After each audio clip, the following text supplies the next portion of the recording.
J'entends quelques Nicodèmes modernes me dire « Comment cela peut-il se faire? Comment pourrais-je vivre une telle vie chez moi, où je ne rencontre ni aide, ni sympathie, mais des sarcasmes, et où, pendant si longtemps, j'ai mené une vie de défaite? Comment puis-je vivre en harmonie avec mes principes, dans mon milieu où règne la mondanité et le péché, où l'on ne parle jamais de Christ et où l'on ne pense même pas à lui? Comment pourrais-je avoir une vie spirituelle au bureau, où tous ceux qui m'entourent ne vivent que pour la terre?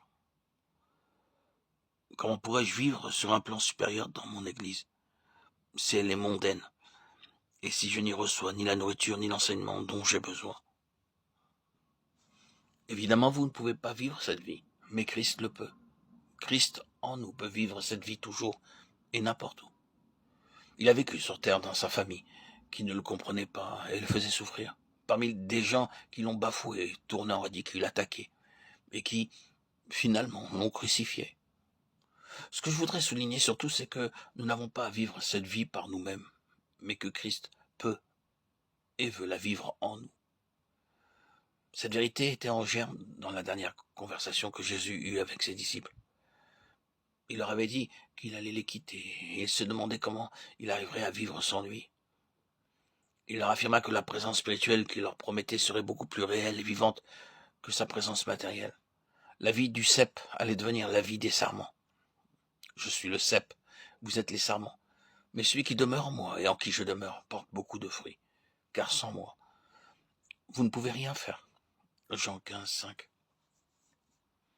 Après avoir enseigné cette vérité, Jésus en fit un sujet de prière.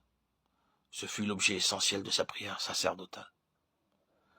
Je leur ai fait connaître ton nom, et je le leur ferai connaître, afin que l'amour dont tu m'as aimé soit en eux, et que je sois en eux. Jean 17, 26. Avez-vous jamais médité les derniers mots de cette prière? Que je sois en eux. Ces mots si simples, mais si riches de sens expriment le plus profond désir du Seigneur à l'égard des siens. Il veut, par-dessus tout, se réincarner dans le chrétien. Paul saisit cette vérité merveilleuse et s'est laissé saisir par elle. Elle fait corps avec son expérience, sa prédication et son activité missionnaire. Christ vit en moi, et pour moi, vivre, c'est Christ. C'était là le summum de son expérience personnelle. Pour Paul, il n'y avait rien au-delà. C'était la vie à son niveau le plus élevé. Christ en vous était le centre de son message pour les églises. Cette note domine dans toutes ses prédications et dans tout son enseignement. Dieu a voulu faire connaître quelle est la glorieuse richesse de ce mystère parmi les païens, savoir Christ en vous, l'expérience, l'espérance de la gloire. Colossiens 1, 27. Christ en vous. Ces mots exprimaient l'ambition ardente de Paul dans son activité missionnaire. Il n'avait qu'un objectif, quel que fût son travail, que Christ fût formé en chaque croyant.